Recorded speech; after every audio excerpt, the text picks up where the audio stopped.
إن الحمد لله نحمده ونستعينه ونستغفره ونعوذ بالله من شرور أنفسنا ومن سيئات أعمالنا من يهده الله فلا مضل له ومن يضلل فلا هادي له وأشهد أن لا إله إلا الله وحده لا شريك له وأشهد أن محمدا عبده ورسوله أما بعد فإن خير الحديث كتاب الله وخير الهدي هدي محمد صلى الله عليه وعلى آله وسلم وشر الأمور محدثاتها وكل محدثة بدعة وكل بدعة ضلالة وكل ضلالة في النار.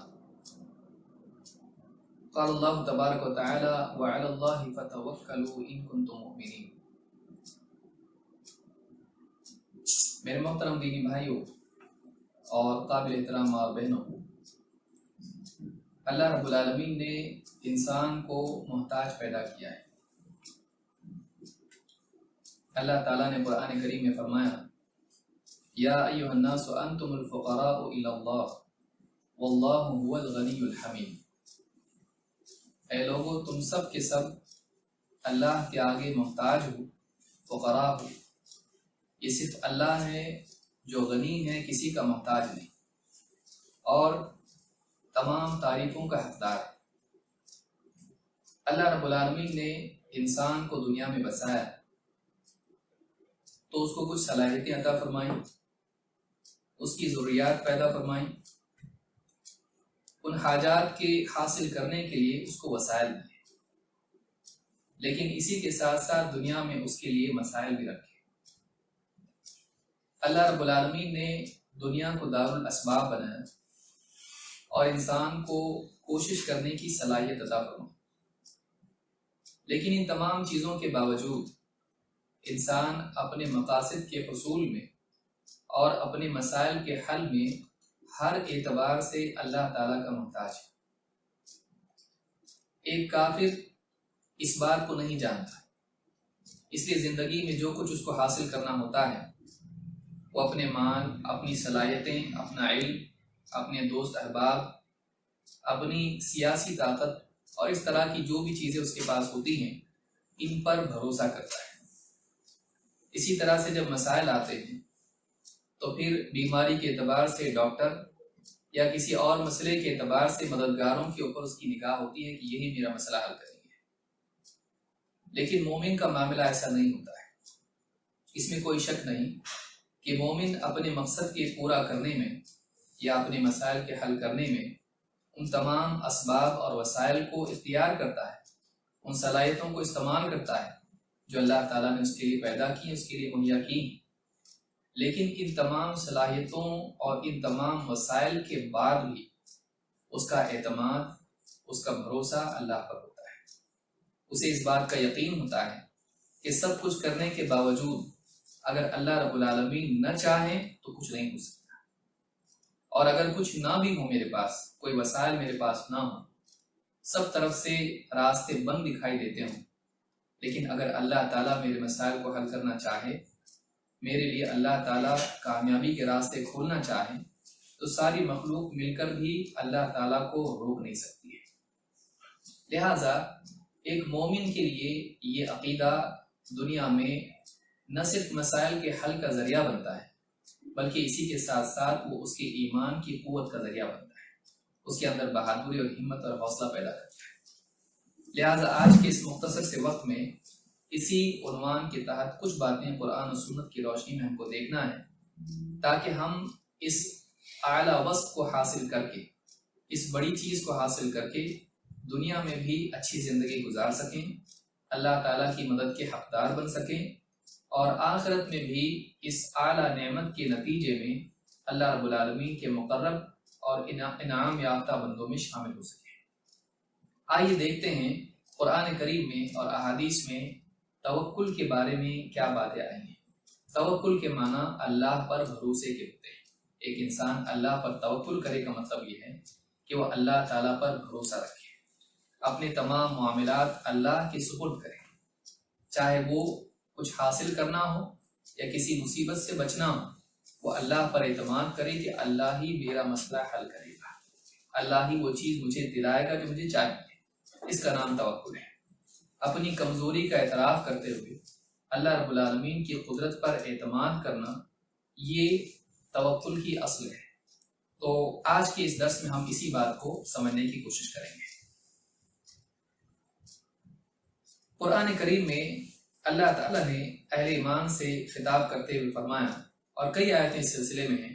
رسول اکرم صلی اللہ علیہ وسلم سے اللہ تعالیٰ فرماتا ہے، قُلْ أَفَرَأَيْتُمْ مَا تَدْعُونَ مِن دُونِ اللَّهِ، اے نبی آپ ان مشرکین سے کہیے، أَفَرَأَيْتُمْ مَا تَدْعُونَ مِن دُونِ اللَّهِ، ذرا تم یہ تو بتاؤ کہ جنہیں تم اللہ کے سوا پکارتے ہو، جن معبودوں کو تم اللہ کے سوا پکارتے ہو، ان ارادنی اللہ بضر هل ہن کاشفات ضرہ، اگر اللہ تعالیٰ تکلیف پہنچانے کا ارادہ کرے تو کیا تمہارے یہ معبود اللہ کی ڈالی ہوئی تکلیف کو ہٹا سکتے ہیں؟ او ارادنی برحمت هل ہن ممسکات رحمت، اور تمہارے یہ جھوٹے معبود اگر اللہ رب العالمین رحمت کا ارادہ کرے، کسی بندے پر اپنی رحمت ڈالنا چاہے، تو کیا یہ سب مل کر اللہ تعالیٰ کی رحمت کو روک سکتے ہیں؟ قل حسبی اللہ، اے نبی آپ کہیے حسبی اللہ، اللہ تعالیٰ میرے لیے کافی ہے۔ علیہ یتوکل المتوکلون، اور بھروسہ کرنے والے اللہ تعالیٰ ہی پر بھروسہ کرتے ہیں۔ اس آیت میں اللہ کے نبی صلی اللہ علیہ وسلم کو اللہ تعالیٰ نے اس بات کا اعلان کرنے کے لیے کہا کہ واقعی بھروسہ کرنے کا حقدار اللہ ہے، اور سچا بھروسہ کرنے والے، ایسا بھروسہ جو ٹوٹتا نہیں ہے، ایسا بھروسہ کرنے والے واقعی اللہ تعالیٰ ہی پر بھروسہ کرتے ہیں۔ یہاں یہ بھی بتایا گیا کہ اگر اللہ تعالیٰ مصیبت ڈالے تو اللہ کے سوا اس کو کوئی ہٹا نہیں سکتا، سارے معبود مل کر بھی اس مصیبت کو ہٹا نہیں سکتے، اور اگر اللہ تعالیٰ کسی کے لیے رحمت کا، خیر کا فیصلہ کرے تو سارے بت مل کر، سارے معبود مل کر، سارے جھوٹے معبود مل کر بھی اللہ تعالیٰ کی رحمت کو کسی بندے سے روک نہیں سکتے۔ تو جب کوئی کچھ نہیں کر سکتا ہے تو ایک انسان کو کسی اور سے نہ امید رکھنا چاہیے نہ خوف رکھنا چاہیے، بلکہ حقیقی امید اور حقیقی خوف اللہ رب العالمین ہی سے رکھنا چاہیے۔ وہی ہے جو عطا کرتا ہے اور وہی ہے جو روکتا ہے، لہٰذا ایک مومن بندے کو اللہ تعالیٰ کی طرف اپنی نگاہ رکھنی چاہیے۔ توکل کی دین میں اہمیت کیا ہے؟ اللہ پر بھروسہ رکھنا کتنا ضروری ہے؟ اللہ تعالیٰ نے قرآن کریم میں بہت سارے مقامات پر یہ بات بیان کی ہے، جس کا حاصل یہ ہے کہ توکل ایمان کا حصہ ہے۔ اگر انسان کے پاس توکل نہ ہو تو اس کے ایمان میں خرابی ہے، بلکہ ایمان ختم بھی ہو سکتا ہے، اور ایمان کے لازمی تقاضوں میں سے توکل ہے۔ ایک بندہ اگر اللہ پر ایمان رکھتا ہے، اس بات پر ایمان رکھتا ہے کہ اللہ اس کا رب ہے، وہ ساری کائنات کا نظام چلاتا ہے، جس کو چاہتا ہے عطا کرتا ہے، جس سے چاہتا ہے روکتا ہے، جس کو چاہتا ہے راحت پہنچاتا ہے، جس کو چاہتا ہے مصیبت میں ڈالتا ہے۔ اللہ کا فیصلہ پوری کائنات میں چلتا ہے، اللہ کے سوا نہ کوئی نفع پہنچا سکتا ہے نہ کوئی نقصان۔ اگر کوئی آدمی عقیدہ رکھتا ہے تو اس کا لازمی نتیجہ یہ ہے کہ اس کو زندگی کے تمام مسائل میں اللہ تعالیٰ کی طرف متوجہ رہنا چاہیے۔ یہ ایمان کا تقاضا ہے۔ ہو نہیں سکتا کہ یہ تمام عقائد ایک بندے کے دل میں ہوں اور اللہ پر بھروسہ نہ کرے، یہ ہو نہیں سکتا ہے۔ اللہ تعالیٰ قرآن کریم میں فرماتا ہے وَعَلَى اللَّهِ فَتَوَكَّلُوا إِن كُنتُم مُؤْمِنِينَ، سورہ المائدہ آیت نمبر 23 میں اللہ فرماتا ہے اور اللہ تعالیٰ ہی پر توکل کرو اگر تم واقعی مومن ہو۔ اگر تم مومن ہو تو تمہیں اللہ تعالیٰ ہی پر توکل کرنا چاہیے۔ اگر تمہارا ایمان واقعی سچا ہے، پکا ہے، پختہ ہے، اس میں کوئی نقص اور کمی نہیں ہے، اگر واقعی تمہارا ایمان صحیح ہے تو تمہیں اللہ تعالیٰ ہی پر بھروسہ کرنا چاہیے، تم اللہ ہی پر بھروسہ کرو۔ اسی طرح سے اللہ تعالیٰ نے فرمایا اللہ لا الہ الا ہو، اللہ اس کے سوا کوئی اور نہیں جو عبادت کے لائق ہو۔ اللہ لا الہ الا ہو وعلی اللہ فلیتوکل المؤمنون، ایمان والوں کو چاہیے کہ وہ اللہ تعالیٰ ہی پر توکل کریں۔ وعلی اللہ فلیتوکل المؤمنون، بس پھر اللہ ہی پر ایمان والوں کو توکل کرنا چاہیے، اللہ ہی پر بھروسہ رکھنا چاہیے۔ یہ سورہ التغابن کی آیت نمبر 13 ہے۔ ان دو آیتوں سے بات معلوم ہوئی کہ ایمان والوں سے اللہ کا مطالبہ یہ ہے کہ اپنی زندگی کے تمام معاملات میں وہ اللہ تعالیٰ پر بھروسہ رکھیں، چاہے اچھے حالات کے چاہنے کے اعتبار سے ہو یا برے حالات کے جانے کے اعتبار سے انسان خیر چاہتا ہو یا شر سے نجات چاہتا ہو، اسے چاہیے کہ وہ اللہ تعالیٰ ہی سے اس بات کا یقین رکھے، اللہ ہی پر بھروسہ رکھے۔ آپ دیکھیں گے کہ سارے نبی اللہ تعالیٰ پر توکل کرتے تھے۔ اس لیے بھی جاننا ضروری ہے کہ بہت سارے مسلمان بدقسمتی سے اور علم کی کمی کی وجہ سے اللہ کے نبی صلی اللہ علیہ وسلم کو یا اسی طرح سے اللہ کے اولیاء کو اپنی زندگی کے مسائل میں پکارتے ہیں کہ ان کے مسائل کو حل فرمائیں، لیکن یہ اسلامی عقیدے کے سراسر خلاف ہے۔ بلا شبہ انبیاء کا احترام، محبت ایمان ہے، اسی طرح سے اولیاء کا اکرام اور ان کی محبت ایمان ہے، لیکن اللہ تعالیٰ کے ساتھ نہ کسی نبی کو شریک کیا جا سکتا ہے، نہ کسی ولی کو۔ اس لیے ایک ایمان والے کو چاہیے کہ وہ مصیبت کے اوقات میں اللہ کے نبیوں کو، فرشتوں کو، اولیاء کو یا کسی اور کو، جن و شیاطین کو، کسی کو بھی پکارنے کی بجائے وہ اللہ رب العالمین کو پکارنے والا بنے، اسے اس بات کا یقین ہو کہ اللہ کے سوا میرا مسئلہ کوئی اور حل نہیں کر سکتا ہے۔ آئیے دیکھتے ہیں نبیوں کا طریقہ اس میں کیا تھا۔ خود نبی اپنے آپ کو اللہ کا محتاج مانتے تھے اور اپنے مسائل میں اللہ رب العالمین ہی کی حفاظت اور اس کی نصرت پر اعتماد اور بھروسہ کرتے تھے۔ آئیے دیکھتے ہیں قرآن کریم میں اس بارے میں کیا ہے۔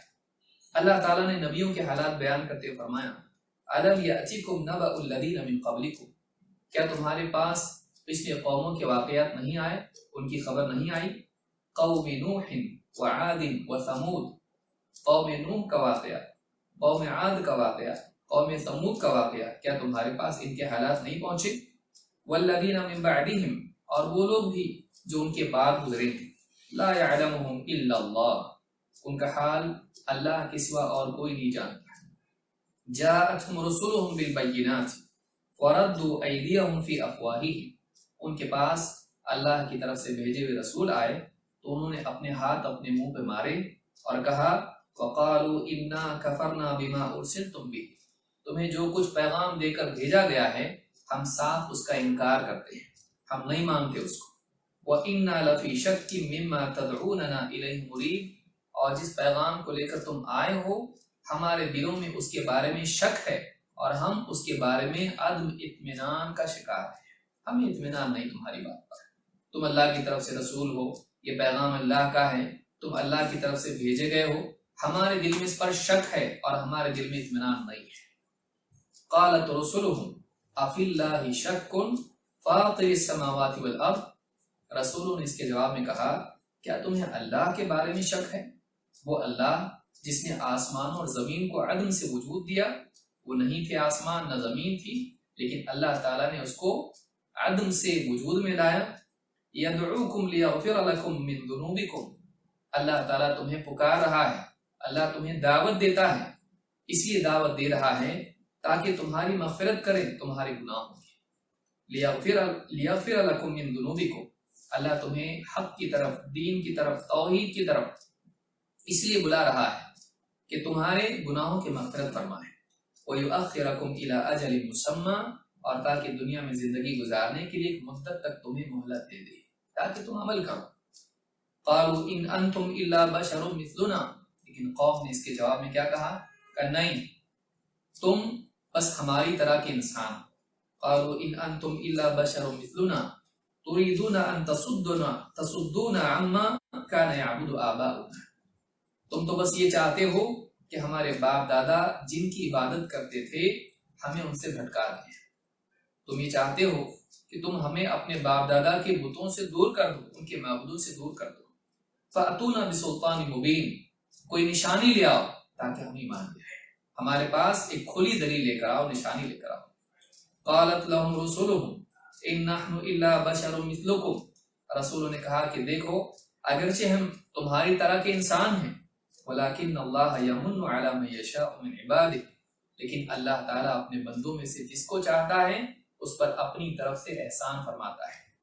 یعنی اللہ تعالیٰ نے ہم کو رسول بنایا، تم کو نہیں، کسی اور کو نہیں، تو یہ اللہ کا انتخاب ہے۔ اللہ اپنے جس بندے پر چاہے نبوت اور رسالت کا احسان اور انعام کرتا ہے۔ وَمَا كَانَ لَنَا أَن نَأْتِيَكُمْ بِسُلْطَانٍ إِلَّا بِإِذْنِ اللَّهِ، اور ہمارے بس میں نہیں کہ ہم تمہارے مطالبے پر کوئی نشانی لے آئیں مگر یہ کہ اللہ تعالیٰ خود چاہے۔ اللہ کی مرضی کے بغیر، اللہ کی مشیت کے بغیر، اللہ کی اجازت کے بغیر ہم کوئی معجزہ نہیں لا سکتے، کوئی نشانی نہیں لا سکتے کہ اس کو دیکھ کر تم ایمان لے آؤ، ہمارے ہاتھ میں کچھ بھی نہیں ہے۔ وَعَلَى اللَّهِ فَلْيَتَوَكَّلِ الْمُؤْمِنُونَ، اور ایمان والوں کو چاہیے کہ وہ اللہ ہی پر بھروسہ رکھیں۔ وَمَا لَنَا أَلَّا نَتَوَكَّلَ عَلَى اللَّهِ وَقَدْ هَدَانَا سُبُلَنَا، ہم اپنے مسائل کے حل میں، اپنی زندگی کی ضروریات میں اللہ تعالیٰ پر کیوں بھروسہ نہ رکھیں، جبکہ اللہ ہی تو ہے جس نے ہمیں ہدایت دی اپنی راہوں کی۔ اللہ تعالیٰ نے ہم کو صراط مستقیم کی ہدایت دی، اتنی بڑی نعمت اللہ تعالیٰ نے ہم کو دی۔ اب باقی ساری چیزیں تو چھوٹی ہیں، کھانا پینا، لباس، دوائی اور اس طرح کی جتنی چیزیں ہیں یہ چھوٹی چیزیں ہیں۔ سب سے بڑی چیز ہدایت، اللہ نے جب ہدایت دے دی ہم کو، تو پھر ہم اللہ تعالیٰ پر کیسے بھروسہ نہ رکھیں کہ اللہ تعالیٰ نے اپنی راہوں کی ہدایت، صراط مستقیم کی ہدایت ہم کو دی۔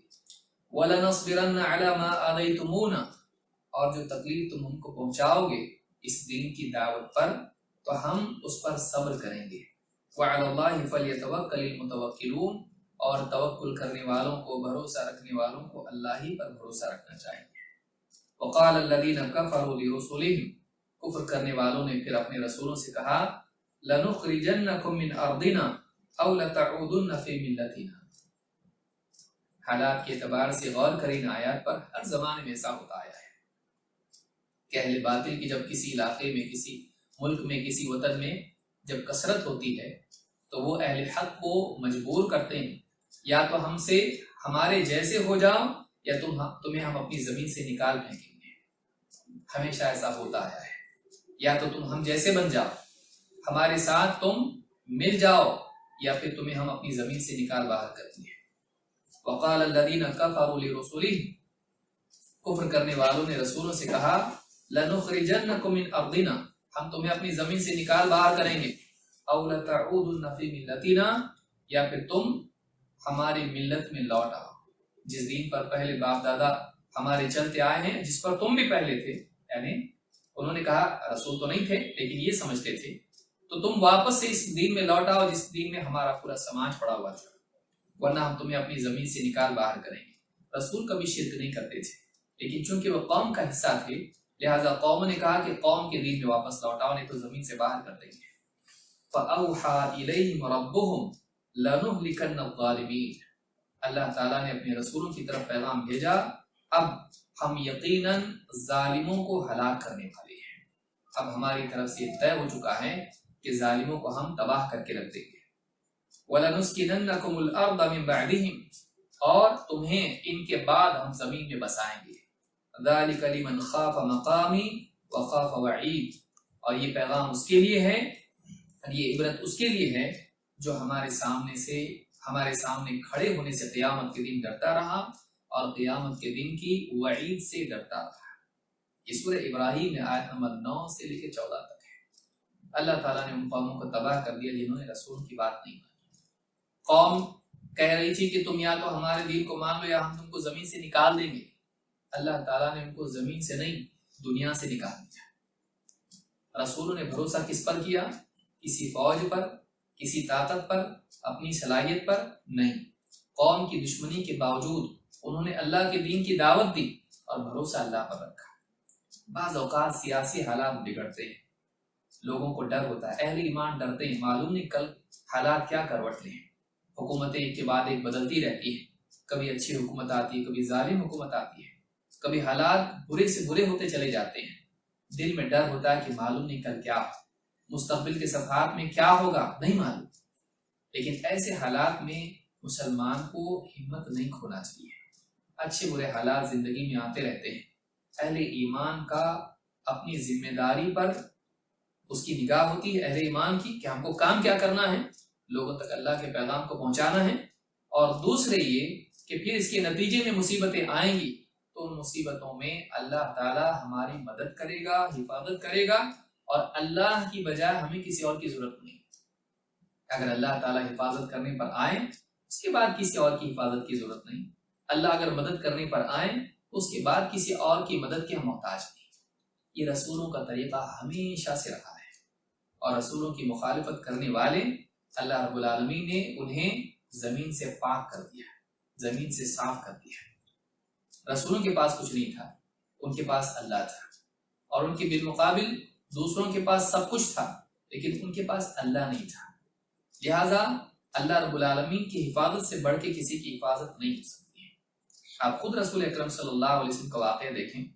آپ صلی اللہ علیہ وسلم چھپتے چھپاتے ابوبکر صدیق رضی اللہ عنہ کے ساتھ ہجرت کے سفر میں نکلے، غار ثور میں جا کر پناہ لی، وہاں چھپے ہوئے مشرکین ڈھونڈتے ڈھونڈتے ڈھونڈتے وہاں تک آ پہنچے، غار کے دہانے تک آ کر کھڑے ہو گئے، یہاں تک کہ ان کے پاؤں حضرت ابوبکر صدیق رضی اللہ عنہ کو دکھائی دے رہے تھے۔ ابوبکر صدیق رضی اللہ عنہ خود فرماتے ہیں، قال كنت مع النبي صلی اللہ علیہ وسلم فی الغار، میں اللہ کے رسول صلی اللہ علیہ وسلم کے ساتھ غار ثور میں تھا، فرفعت رأسی فاذا انا باقدام القوم، میں نے سر اٹھا کر دیکھا تو قوم کے قدم مجھے دکھائی دینے لگے، مشرکین آ کے کھڑے ہوئے ہیں، ان کے پاؤں دکھائی دینے لگے۔ فقلت یا نبی اللہ لو ان بعضهم طأطأ بصره رآنا، میں نے کہا اللہ کے نبی صلی اللہ علیہ وسلم، اگر ان میں سے ایک آدمی بھی جھک کے نیچے دیکھ لے تو ہم دونوں دکھائی دیں گے، پکڑے گئے ہم لوگ، اگر ذرا سا جھک کے کوئی دیکھ لے تو ہم کو دیکھ لے گا۔ قال اسقط یا ابا بکر اثنان اللہ ثالثہما، آپ نے کہا اے ابو بکر چپ ہو جاؤ، خاموش رہو، آواز مت کرو۔ اسقط یا ابا بکر، ان دو کے بارے میں تمہارا کیا کہنا ہے جن کا تیسرا اللہ، یعنی ہم دو اکیلے نہیں ہیں، ان کے مقابلے میں تم کیا سمجھتے ہو، ہم دو ہی ہیں، ہمارا تیسرا اللہ ہے، ہم دو اکیلے نہیں ہیں۔ جب اللہ ہمارے ساتھ ہے تو ہمارے لیے کوئی تباہی کا پیغام لے کر نہیں آ سکتا ہے، جب اللہ ہماری حفاظت پر ہے تو ہم کو کوئی ہلاک نہیں کر سکتا ہے۔ اس حدیث کو امام البخاری اور مسلم دونوں نے روایت کیا ہے۔ اس سے معلوم ہوتا ہے کہ نبی کریم صلی اللہ علیہ وسلم کا بھروسہ بھی اللہ پر تھا، ایسے مشکل وقت میں بھی آپ جھجکے نہیں، آپ خوف زدہ نہیں ہوئے، بلکہ آپ نے اس یقین کو ابوبکر صدیق رضی اللہ عنہ کے دل میں پیدا کرنے کی کوشش کی۔ آپ نے کہا تم خاموش رہو، اسباب تو اختیار کرنے چاہیے، یہ نہیں کہ شور شرابہ کریں اور کچھ نہیں ہوتا، نہیں، یہ بھی نادانی ہے، اس کو یاد رکھیے، حدیث بہت عمدہ ہے، اس میں یہ بتایا جا رہا ہے چپ ہو، یہ نہیں کہا کہ شور مچاؤ کچھ نہیں ہوگا، انسان کو احتیاط بھی کرنا چاہیے، یہ نہیں کہ برے حالات میں مسلمان اپنی طرف سے کچھ بھی بیوقوفی کریں اور اس کے بعد میں کہنے اللہ مالک ہے، اللہ حفاظت کرنے والا ہے، جہالت نہیں کرنا چاہیے، حفاظت کے احتیاط کے سارے اسباب اختیار کریں، لیکن ان اسباب پر اعتماد نہ کریں، اعتماد اللہ پر ہو، دل کا کام اللہ پر بھروسہ کرنا ہے، اور ہاتھ پاؤں کا کام اسباب اختیار کرنا ہے۔ لہٰذا یہ دین ہے کہ ایک آدمی اسباب بھی اختیار کرے، احتیاط بھی کرے، یہ نہیں کہ آدمی دوائی استعمال نہیں کر رہا ہے، کہہ رہا میں بالکل بے احتیاط کہیں بھی چلا جاؤں گا، کچھ بھی کروں گا، آگ میں کود جاؤں گا اور اللہ بچانے والا ہے، بچائے گا، نہیں، یہ جہالت ہے، یہ نبیوں کا طریقہ نہیں ہے۔ نبیوں کا طریقہ یہ کہ آدمی احتیاط کرے، لیکن احتیاط کے بعد اس احتیاط کو اپنا رب نہ بنائے، احتیاط کو رب نہ بنائے، ڈاکٹر کو رب نہ بنائے، دوائی کو رب نہ بنائے، وہ مال و دولت کو رب نہ بنائے، وہ اپنے اسباب کو، اپنی تجارت کو اپنا رب نہ بنائے، وہ رب اللہ ہی کو مانے، لیکن یہ یقین رکھے کہ میری تجارت میں نفع اللہ ڈالے گا، میری دوائی میں شفا اللہ ڈالے گا، میری حفاظت کے اسباب کو اللہ تعالیٰ کامیاب میرے لیے کرے گا، اللہ کرے گا، اور اللہ نہ کرے تو کوئی نہیں کر سکتا ہے۔ یہ یقین اگر آدمی کے دل میں ہو تو دنیا میں بھی کامیاب اور آخرت میں بھی کامیاب، اس کی دنیا کی بھی حفاظت اور اس کے دین کی بھی حفاظت ہوتی ہے۔ آئیے آگے بڑھتے ہیں۔ کیا توکل کا مطلب یہ ہے کہ ہم اسباب کو اختیار نہ کریں؟ اللہ کے نبی صلی اللہ علیہ وسلم کی ایک حدیث مزید اس بات کو اور بھی زیادہ واضح کرتی ہے۔ ہمارا دین بڑا پیارا ہے۔ لوگوں کی دو قسمیں ہیں، ایک وہ لوگ ہیں جو اپنے اسباب اور وسائل ہی کو سب کچھ سمجھ لیتے ہیں، جیسے کوئی آدمی کہتا بھائی دنیا میں جان ہے تو جہان ہے، یا اگر میرے پاس پیسہ ہے تو سب کچھ ہے، یا میرے پاس دنیا کی سیاست ہے تو میرے پاس سب کچھ ہے۔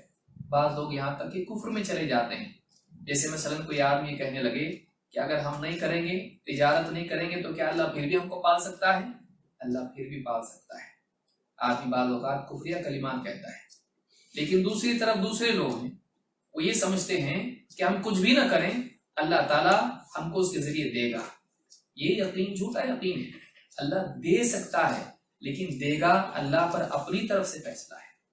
اللہ تعالیٰ کسی کو بھی دے سکتا، ماں کے پیٹ میں بچہ تھا، نہ کوئی تجارت تھی، نہ کوئی مال تھا، نہ کوئی دکان تھی، نہ کوئی کھیتی باڑی تھی، نہ کچھ بھی تھا، ماں کے پیٹ میں اللہ رب العالمین نے بچے کو رکھ کے پالا ہے۔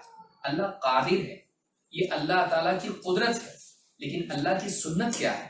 اللہ کی سنت یہ ہے کہ بندہ تجارت کرے، دوائی استعمال کرے، اسباب اختیار کرے، وہ سارے اسباب اختیار کرنے کے بعد اللہ تعالیٰ ضرور اس کی مدد کرتا ہے۔ لہٰذا اسلام میں ایک طرف تو یہ ہے کہ ہم اللہ پر بھروسہ رکھیں، اسی کے ساتھ یہ بھی ہے کہ ہم اسباب اختیار کریں۔ اللہ کے نبی صلی اللہ علیہ وسلم کے صحابی انس بن مالک رضی اللہ عنہ فرماتے ہیں قال رجل یا رسول اللہ اعقلها واتوکل او اطلقها واتوکل۔ ایک آدمی اللہ کے نبی صلی اللہ علیہ وسلم کے پاس آیا اور اپنے اونٹ کے بارے میں اس نے پوچھا۔ اس نے کہا اے اللہ کے رسول، میں اپنے اونٹ کو باندھوں اور اللہ پر توکل کروں، اپنے اونٹ کو باندھ کے اللہ پر بھروسہ کروں، یا میں اپنے اونٹ کو کھلا چھوڑ کے اللہ پہ بھروسہ کروں؟ دیکھیے کتنی پیاری حدیث ہے۔ یعنی وہ آدمی پوچھ رہا ہے کہ جب اونٹ میرا جانا ہوگا تو جائے گا اور رکنا ہوگا تو رکے گا، تو اونٹ کو رسی سے باندھ کے جب تقدیر ہی میں ہو یا اللہ تعالیٰ اگر اس کو حفاظت کرنا ہی چاہے تو پھر کھلا چھوڑ کے بھی وہ رہے گا۔ تو اللہ تعالیٰ پر توکل کرنا صرف کافی ہے یا اسباب بھی اختیار کرنا ہے؟ تو کہا کہ اللہ کے رسول، میں اپنے اونٹ کو باندھ کے اللہ پہ بھروسہ رکھوں یا اونٹ کو کھلا چھوڑ کر؟ اللہ کے نبی صلی اللہ علیہ وسلم نے فرمایا اعقلها وتوکل، اپنے اونٹ کو اچھی طرح باندھ اور اللہ پر بھروسہ بھی رکھ۔ اس سے بہت بڑی بات معلوم ہوتی ہے، جس کو یہ حدیث ترمذی کی ہے اور حسن درجے کی ہے۔ اس حدیث سے بات معلوم ہوتی ہے کہ اللہ کے نبی صلی اللہ علیہ وسلم نے اس شخص کو دو حکم دیے۔ ایک حکم تو یہ دیا کہ اونٹ کو باندھ، اور دوسرا حکم دیا اللہ پر بھروسہ رکھ۔ باندھنے کا حکم دل کو نہیں، ہاتھ کو ہے، اور بھروسہ رکھنے کا حکم دل کو ہے۔ ہاتھ اپنا کام کریں، دل اپنا کام کرے۔ ہاتھ اسباب اختیار کریں، رسی اٹھائیں، اونٹ کو باندھے، اور دل اپنا کام کرے، اللہ تعالیٰ پر بھروسہ رکھے۔ بعض اوقات ہاتھ والا کام انسان کرتا ہے، دل والا نہیں، اور بعض اوقات دل والا کرتا ہے، ہاتھ والا نہیں۔ دونوں کو جمع کرنا دین ہے، دونوں کو جمع کرنا دین۔ اسی لیے بعض لوگ کہتے ہیں کہ کام دھندے کی کیا ضرورت ہے، رزق دینے والا اللہ تعالیٰ ہے، چاہے گا دے گا، چاہے نہیں دے گا، اور ہمارا بھروسہ اللہ دے گا، تو ہم اللہ سے امید رکھتے ہیں اور کام کاج سب کچھ چھوڑ کے بیٹھ جاتے ہیں۔ یہ جاہل ہے، یہ جاہل ہے۔ یہ ایسے ہی جیسے ایک انسان اولاد کی امید رکھے اور شادی نہ کرے۔ اس کو چاہیے کہ وہ نکاح کرے، تبھی تو جا کے اولاد کا سبب پیدا ہو سکتا ہے۔ مولوی صاحب کے پاس جا کے کہے مولوی صاحب دعا کیجئے میرے لیے، اور مجھے اولاد نہیں ہو رہی ہے۔ مولوی صاحب بار بار دعا کر رہے ہیں، دعا کر رہے ہیں، دعا کر رہے ہیں۔ ایک دل میں خیال آیا، پوچھا کہ بھائی تمہارا نکاح بھی ہوا ہے کہ نہیں ہوا ہے؟ کہا نکاح ہی نہیں ہوا ہے۔ تو مولوی صاحب کہیں گے بھائی پہلے نکاح کرو، اس کے بعد آ کے دعا کے لیے کہو۔ اللہ پر بھروسہ کرنا، دعا کرنا، یہ اپنی جگہ ہے، لیکن جو اسباب نبیوں نے بھی اختیار کیے ہیں ان کو اختیار کرنا ضروری ہے۔ یہ جہالت ہے کہ انسان اسباب کا انکار کرے اور پھر اللہ رب العالمین پر توکل کرے، یہ بھی صحیح نہیں ہے۔ اسباب کو اختیار کرنا بھی ضروری ہے اور اللہ پر توکل کرنا بھی ضروری ہے۔ یہ اور بات ہے کہ اللہ تعالیٰ ان اسباب کا، ان وسائل کا، ان چیزوں کا محتاج نہیں ہے، ان کے بغیر بھی کر سکتا ہے، ان کے بغیر بھی اللہ تعالیٰ کر سکتا ہے۔ جب کعبہ کو بچانے کے لیے کوئی نہیں تھا، نہ کوئی فوج تھی، نہ صحابہ تھے، نہ کوئی اور تھا، اللہ رب العالمین نے ابابیل کے ذریعے سے اپنے گھر کی حفاظت کی۔ اللہ تعالیٰ نے اپنی طرف سے پرندے بھیجے اور اللہ تعالیٰ نے حفاظت کی۔ ابراہیم علیہ السلام کو بادشاہ نے آگ میں ڈال دیا، کوئی بچانے والا، کوئی مدد کرنے والا نہیں تھا۔ اللہ رب العالمین نے آگ ہی کو حکم دیا۔ اللہ نے فرمایا قلنا یا نار کونی بردا وسلاما علی ابراہیم۔ اللہ تعالیٰ نے آگ ہی کو حکم دیا کہ اے آگ تو ابراہیم کے لیے ٹھنڈک اور سلامتی بن جائے۔ اللہ تعالیٰ وہ ہے، اللہ کسی کا محتاج نہیں، کسی کی مدد کا محتاج نہیں۔ لہٰذا اس حدیث سے بات معلوم ہوئی کہ اسباب کو اختیار کرنا ضروری ہے۔ ابن عباس رضی اللہ عنہ فرماتے ہیں کان اہل الیمن یحجون ویتزودون، یمن کے لوگ حج کرتے ولا یتزودون، لیکن اپنے ساتھ توشہ سفر میں نہیں لے جاتے۔ حج کے لیے اس زمانے میں یہاں پلین کی طرح تو سفر نہیں تھا کہ راستے میں بہت سارے مال مل جائیں گے، جو چاہے کھانا ہے کھاؤ، جو ہے ایئرپورٹ پہ سب کچھ مل جائے، نہیں تھا ایسا۔ آدمی کو کئی دنوں کا سفر، بلکہ مہینوں کا سفر کرنا پڑتا تھا ریگستان میں۔ تو کہا کہ وہ لوگ حج کرتے تھے یمن والے، لیکن اپنے ساتھ زاد راہ توشہ نہیں لے جاتے ہیں۔ وَيَقُولُونَ نَحْنُ الْمُتَوَكِّلُونَ، اور بڑے ڈٹ کر کہتے ہیں ہم اللہ پہ بھروسہ رکھتے ہیں، ہمارا بھروسہ اللہ پہ، اس لیے ہم اب ساتھ میں کوئی توشہ نہیں لے جا رہے. لیکن کہتے ہیں فَإِذَا قَدِمُوا مَكَّةَ سَأَلُوا النَّاسَ، لیکن جب مکہ پہنچتے تو سب کچھ ختم ہو جاتا، سارا جو بھی ساتھ میں ہوتا ہے، جو بھی پیسے جو بھی ان کے پاس تھا ختم ہو جاتے. تو کیا کرتے؟ لوگوں سے بھیک مانگنا شروع کرتے. جب مکہ پہنچتے تو لوگوں سے سوال کرنا شروع کرتے، مانگنا شروع کرتے. فَأَنزَلَ اللَّهُ تَعَالَى وَتَزَوَّدُوا فَإِنَّ خَيْرَ الزَّادِ التَّقْوَى. اللہ تعالیٰ نے فرمایا تم زاد راہ اختیار کرو، توشہ ساتھ میں سفر میں لے لیا کرو. وَتَزَوَّدُوا فَإِنَّ خَيْرَ الزَّادِ التَّقْوَى، تو بہترین توشہ تقویٰ ہے. یعنی اپنے ساتھ کھانے پینے کی چیزیں، ضرورت کی چیزیں لے لیا کرو سفر میں، حج کے سفر میں. اور بہترین چیز جو ساتھ میں توشے کے طور پر لینے کی ہے، جو سب سے زیادہ ضرورت اس کی پڑنے والی، وہ کیا ہے؟ اللہ کا ڈر ہے، اللہ کا خوف ہے. سفر میں، حضر میں، ہر جگہ اس کی ضرورت ہے. تو یہ بخاری کی حدیث ہے جس میں بتایا گیا کہ یہ طریقہ صحیح نہیں کہ ایک انسان اپنے ساتھ توشہ نہ لے اور کہے کہ ہم اللہ پہ بھروسہ کرتے ہیں، پھر بعد میں محتاج ہو جائے اور پھر بھیک مانگنے کی نوبت آ جائے. یہ صحیح نہیں ہے، بلکہ انسان کو چاہیے کہ وہ محنت کرے، کوشش کرے، اور اس کے بعد بھی اگر اسباب نہ ہو تو پھر اور بات ہے کہ آدمی دوسروں کے آگے ہاتھ پھیلائے. آئیے دیکھتے ہیں توکل کے فوائد کیا ہیں. سب سے پہلی چیز تو یہ کہ جب آدمی اللہ پہ بھروسہ رکھتا ہے تو وہ طاقتور بن جاتا ہے، اس کے اندر ہمت پیدا ہو جاتی ہے. آج بھی دیکھیے کتنے لوگ ہیں گھبرائے ہوئے ہیں، معلوم نہیں کیا ہوگا، کورونا وائرس ہے، کبھی کوئی اور بیماری آئے گی، کبھی ایکسیڈنٹ کا ڈر ہے، کبھی کسی اور چیز کا ڈر ہے.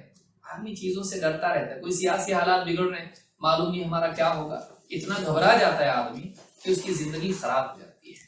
اتنا گھبرا جاتا ہے کہ زندگی خراب ہو جاتی ہے، سکون خراب، نیندیں حرام، آدمی یعنی پریشان ہو جاتا ہے، صاف اپنی سیدھی سادی زندگی بھی گزار نہیں پاتا ہے.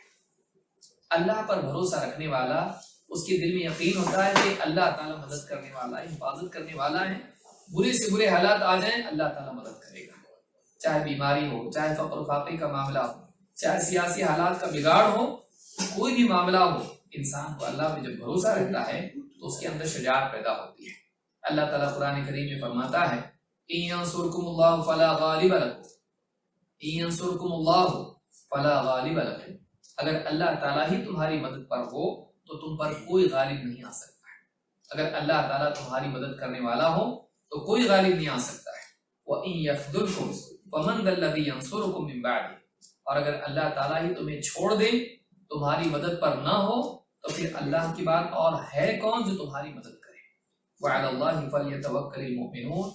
لہٰذا ایمان والوں کو چاہیے کہ وہ اللہ تعالیٰ ہی پر بھروسہ رکھے. یہاں ہی بتایا گیا کہ اگر اللہ تعالیٰ تمہاری مدد کرے تو کوئی تم پر غالب نہیں آ سکتا ہے، اور اگر اللہ تعالیٰ تمہاری مدد پر نہ ہو تو تمہارے پاس فوج ہو، تمہارے پاس ٹیکنالوجی ہو، تمہارے پاس مال و دولت ہو، تمہارے پاس مین پاور، منی پاور سب ہو، تمہارے پاس اگر اللہ نہ ہو تو تم کو کوئی بچا نہیں سکتا ہے شکست سے، تم کو کوئی بچا نہیں سکتا ہے ناکامی سے. لہٰذا ایمان والوں کو چاہیے کہ وہ وسائل اختیار کریں لیکن بھروسہ اللہ پر رکھیں. یہ سورہ آل عمران کی آیت نمبر 160 ہے. دوسرا فائدہ اللہ پر بھروسے کا یہ ہے کہ اللہ تعالیٰ دنیا میں بھی بندے کے لیے کفایت کرتا ہے. بعض اوقات انسان کے پاس وسائل نہیں ہوتے، وہ ساری کوشش کر کے بھی ڈاکٹر ہاتھ چھوڑ دیتے ہیں، ہمت ہار جاتے ہیں. کبھی تجارت کے لیے کوششیں کرتا ہے کہ بعد ایک ناکامی ہوتی ہے اور ایسا لگتا ہے کہ سارا سرمایہ ختم، اب آگے کیا کروں. بیماری کے اعتبار سے لگتا ہے آگے کیا کیا جائے. کبھی کبھی زندگی میں اکثر ایسا موقع آتا ہے کہ انسان کے پاس وسائل دم توڑ دیتے ہیں، اسباب نہیں ہوتے. ایسے اوقات میں جب ایک انسان اللہ پر بھروسہ رکھے، اس کا یقین، اس کا توکل نہ ڈگمگائے، تو بعض اوقات اللہ تعالیٰ وسائل کی قلت بلکہ وسائل کے فقدان کے باوجود اللہ رب العالمین اس کے مسئلے کو حل فرماتا ہے. کبھی تو ایسا ہوتا ہے کہ ڈاکٹر ہمت ہار جاتے ہیں لیکن بندہ اللہ پر اعتماد رکھتا ہے، تو ایسے وقت میں اللہ رب العالمین، ایسے وقت میں اللہ تعالیٰ اس کے مسئلے کو حل فرماتا ہے. اللہ تعالیٰ بغیر دوا کے، بغیر مسائل کے، یعنی بغیر کسی اسباب کے اللہ تعالیٰ اس کے مسئلے کو حل فرماتا ہے. اللہ تعالیٰ قرآن کریم میں فرماتا ہے وَمَن يَتَوَكَّلْ عَلَى اللَّهِ فَهُوَ حَسْبُهُ. جو اللہ پر توکل کرتا ہے اللہ تعالیٰ اس کے لیے کافی ہو جاتا ہے. جو انسان اللہ تعالیٰ پر توکل کرتا ہے اللہ تعالیٰ اس کے لیے کافی ہو جاتا ہے. یعنی اگر اسباب اس کے پاس نہ بھی ہوں، اس کے پاس وسائل نہ بھی ہوں، تب بھی اللہ تعالیٰ اس کے لیے کافی ہو جاتا ہے، جیسے ابراہیم علیہ السلام کے لیے اللہ تعالیٰ کافی ہو گیا۔ ابراہیم علیہ السلام ان کے پاس کوئی سبب اور وسیلہ نہیں تھا اپنی حفاظت کا، لیکن اللہ تعالیٰ نے پھر بھی ان کی حفاظت کی، آگ کو حکم دے دیا کہ وہ ان کے لیے ٹھنڈک بن جائے اور سلامتی بن جائے۔ تو یہاں فرمایا وَمَن يَتَوَكَّلْ عَلَى اللَّهِ فَهُوَ حَسْبُهُ، جو اللہ تعالیٰ پر توکل کرتا ہے اللہ تعالیٰ اس کے لیے کافی ہو جاتا ہے، اللہ تعالیٰ اس کے لیے کافی ہوگی۔ سورہ الطلاق کی آیت نمبر 3 ہے۔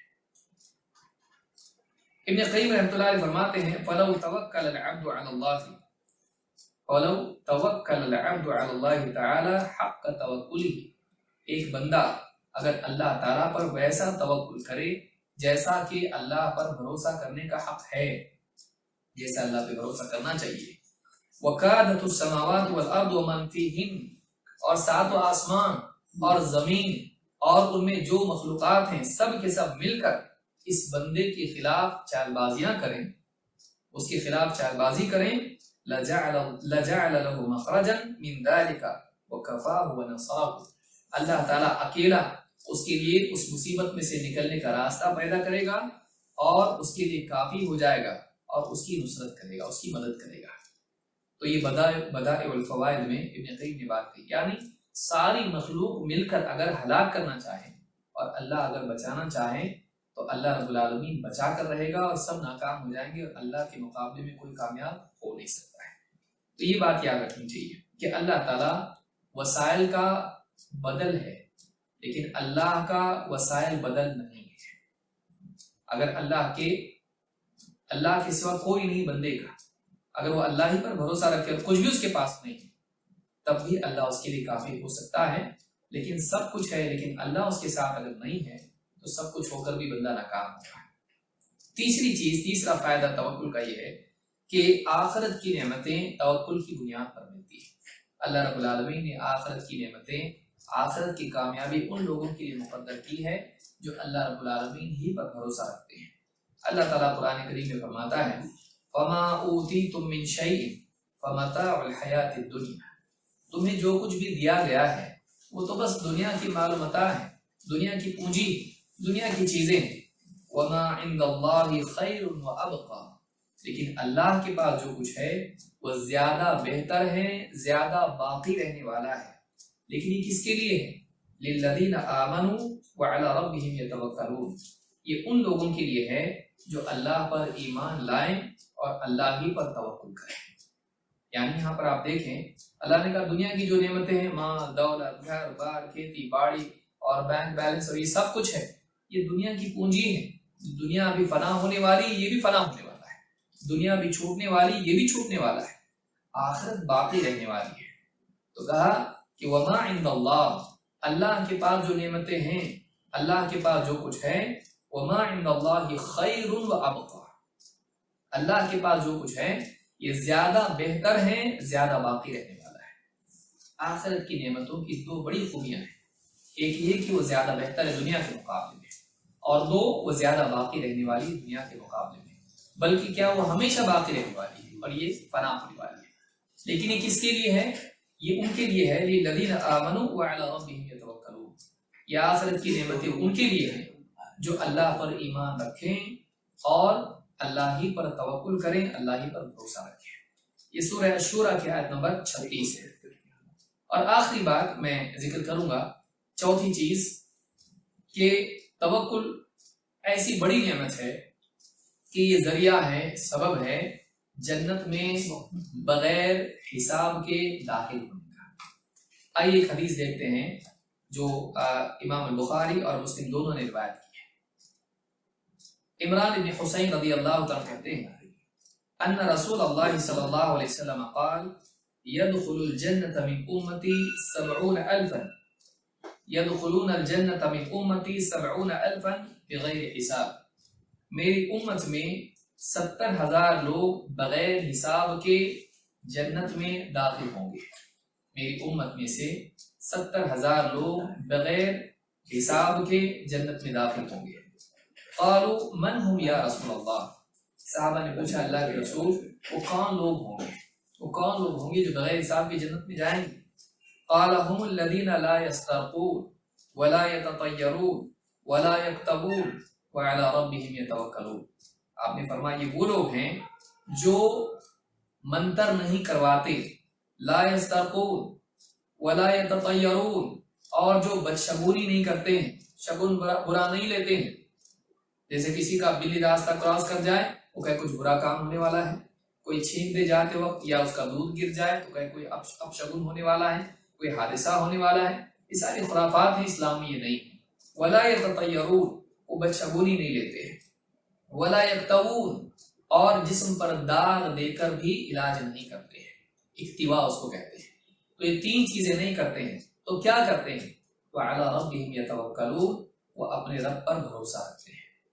بیماری کے معاملے میں، فقر و فاقے کے معاملے میں، جان و مال کے خطرے کے بارے میں، سیاسی بگاڑ کے حالات کے بگاڑ کے اعتبار سے، ان حالات میں بھی ہر اعتبار سے اللہ تعالیٰ پر بھروسہ رکھتے ہیں. آج بہت سارے لوگوں کو آپ دیکھیں گے کہ بچہ بیمار ہے، ڈاکٹر کے پاس جائیں گے، علاج کریں گے، مسجد میں اعلان کروائیں گے دوا کے لیے، دعا کے لیے، مسجد میں مولوی صاحب سے کہیں گے، رشتے داروں سے کہیں گے. اس کے بعد ساری چیزوں سے جب تھک جاتے ہیں تو کوئی رشتے دار کہتا ہے بھائی سب تو ٹرائی کر لیے، بچے کا علاج نہیں ہوتا ہے، ایک کام کرو فلانی درگاہ پر چلو، وہاں بھی جا کے تمہارا مسئلہ حل ہو سکتا ہے، فلانے بابا کو بلائیں گے وہ تمہارا مسئلہ حل کریں گے. تو آدمی اس کا ایمان خراب ہو جاتا ہے. مومن بندہ وہ ہے جو اللہ پر بھروسہ رکھے، جس نے بیماری ڈالی ہے وہی شفا دے گا، جس نے بیماری دی ہے وہی شفا دے گا، جس نے مصیبت ڈالی ہے وہی مصیبت کو ہٹا سکتا ہے. اللہ کے سوا ہمارے مسائل کو کوئی حل نہیں کر سکتا ہے. تو حالات چاہے کیسے بھی ہوں، ایمان کا تقاضا یہ ہے کہ مومن بندہ اللہ رب العالمین سے دور نہ ہو، وہ اپنی نگاہیں مخلوق پر نہ ٹکائے بلکہ وہ اللہ ہی کی طرف متوجہ ہو. دعا جیسا بہترین ذریعہ ہمارے پاس ہے، ایمان جیسی بہترین قوت اور ڈھال ہمارے پاس ہے. ہمیں چاہیے کہ ہم اپنی زندگی کے تمام مسائل میں اللہ رب العالمین کی طرف متوجہ ہوں. چاہے سیاسی حالات کتنے بھی خراب ہوں، اللہ پر بھروسہ رکھیں، سنت کی اتباع کریں، قرآن و سنت کی رہنمائی کے مطابق چلتے رہیں. اللہ تعالیٰ نے حفاظت کی ہے. کئی حالات سیاسی آتے گئے مسلمانوں پر، تاریخ مسلمانوں کے وجود کو مٹا نہیں سکی. برے سے برے لوگ آئے، ہلاکو خان اور چنگیز خان اور نہ جانے کون کون آئے، لیکن مسلمان آج بھی باقی ہے. مسلمانوں کو تاریخ سے اور صفحہ ہستی سے مٹانا ممکن نہیں ہے. اللہ کے نبی صلی اللہ علیہ وسلم فرما چکے ہیں کہ میری امت میں ایک گروہ اہل حق کا ہمیشہ رہے گا، قیامت تک رہے گا. ان کی مخالفت کرنے والے، ان کا ساتھ چھوڑنے والے انہیں نقصان نہیں پہنچا پائیں گے. تو معلوم ہوا کہ حفاظت کا ذریعہ یہ ہے کہ آدمی حق والوں کے ساتھ ہو، حق والوں میں سے ہو. حق ہماری حفاظت کی لازمی ضمانت ہے، حق کا ساتھ نہیں چھوڑے. اور حق کیا ہے؟ الحق من ربک، حق وہ ہے جو تیرے رب کی طرف سے ہے. قرآن و سنت، اللہ کا پیغام اور رسول کریم صلی اللہ علیہ وسلم کی سنت. قرآن و سنت کو تھامے رہیں، رسول اکرم صلی اللہ علیہ وسلم کے بتائے ہوئے راستے کو، صراط مستقیم کو تھامے رہیں، اسی پر چلتے رہیں. اہل حق کے ساتھ رہیں، اہل حق کے ساتھ رہیں، سلف کے راستے کو تھامے رہیں، اس راستے پر چلتے رہیں. اگر یہ زندگی میں ہے تو یہی حفاظت کی لازمی ضمانت ہے. ورنہ آدمی غلط راستوں پر نکل جائے، دنیا کے سارے اسباب جمع کر لے، لیکن اللہ رب العالمین اس کے ساتھ نہ ہو، ہلاکت سے اس کو کوئی بچا نہیں سکتا ہے. اللہ رب العالمین سے دعا ہے کہ اللہ تعالی ہم سب کو ایمان کا کمال نصیب فرمائے اور اچھے برے تمام حالات میں اللہ رب العالمین پر بھروسہ کرنے والا بنائیں، اور اپنی طاقت کے بقدر اسباب اور وسائل اختیار کرنے والا بنائیں، لیکن بھروسہ صرف اور صرف اللہ پر رکھنے والا بنائیں. اور اللہ تعالیٰ مسلمانوں کے تمام مسائل کو حل فرمائیں، چاہے وہ بیماری کے اعتبار سے ہو، رزق کے اعتبار سے ہو، سیاسی اعتبار سے ہو، یا کسی اور اعتبار سے ہو، انفرادی مسائل ہوں یا اجتماعی مسائل ہوں. اللہ رب العالمین اپنی قدرت سے، اپنی مشیت سے، اپنے فیصلوں سے مسلمانوں کے لیے خیر کے راستے کھولے اور مسلمانوں کی جان مال کی، عزت کی اور معاش کی اور معاد کی حفاظت فرمائے. اقول ھذا واستغفر اللہ لی ولکم.